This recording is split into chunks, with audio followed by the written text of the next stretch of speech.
معي السيد مصعب التميمي.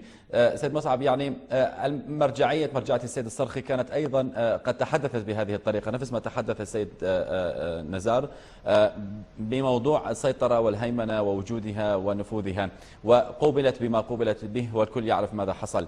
يعني لماذا لم تكن هنالك من أذن صاغية مباشرة من قبلكم أنتم كمرجعية السيد الصرخي، وأنت تعتبر الممثل القانوني لهم، لتغيير على أقل تقدير الدخول في كنف الحكومة والحديث معها في سبيل أن يكون هنالك من نهاية لهذا الموضوع؟ الكل منزعج جدا من موضوع التدخل الإيراني في العراق.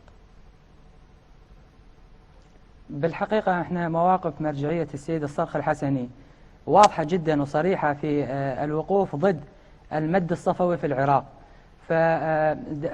ولذلك تعرضنا لما تعرضنا له من جرائم، يعني جرائم بشعة تم ارتكابها في كربلاء بحق أشخاص عزل ليس هنالك لديهم أي جرم قانوني سوى أنهم اتبعوا هذه المرجعية ولا يوالون إيران. طيب. سياسة إيران تجاه كل شخص ما يواليها تواجه بالقتل والإرهاب والإخفاء القسري والتعذيب وما إلى ذلك من جرائم أخرى. فبالتأكيد كانت موقف مرجعية السيد الصرخي الحسني تجاه إيران واضح ومعلن جدا باعتباره مرجعية عراقية عربية. لماذا لم تتوجه سيد مصعب؟ لماذا تتوجه للحكومة للحديث بهذا الموضوع؟ احنا بالحقيقة يعني قضية الحكومة ما هي إلا ألاعيب، ما هي إلا دمى بيد إيران. إيران تحركها كيفما تشاء، تقاسمها في ذلك أمريكا أيضا. فاللاعبين الأساسيين بالعراق هما أمريكا وإيران، وباقي الأطراف كلها عبارة عن دمى وألاعيب بيد هذا الطرف وهذا الطرف. أي شخص كان منهاجه ورؤيته تخالف رؤية إيران فإن إيران ستحرك عملائها تجاهه. الحقيقة يعني أعتذر لبشاعة الصور، يعني هذه جرائم تم ارتكابها في كربلاء بحق أنصار المرجعية، وللأسف القضاء العراقي لم يحرك ساكنا، لذلك لابد من اللجوء إلى القضاء الدولي. طيب.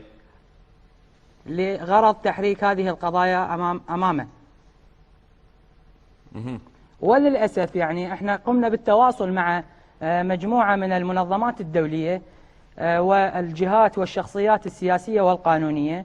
للأسف كان الأعم الأغلب منها تفاعلها مع هذه القضايا كان تفاعل إعلامي، يعني ما تفاعلوا ويانا بصورة يعني حقيقية واقعية. كأنهم مجرد بالانات إعلامية تحاول كسب رأي النظر، لفت النظر العام، كسب رأي الجهة الداعمة لهم ماديا أو معنويا، لا أكثر ولا أقل. طيب. وكذلك لاقينا يعني أنه بعض الشخصيات والمنظمات القانونية التي لا تحب الظهور الإعلامي هي التي بادرت وتعاونت وتفاعلت تفاعلا حيويا مع هذه القضايا بغية إيصالها للمحاكم الدولية ومحاكم الاتحاد الأوروبي لمحاكمة المجرمين بهذه القضايا.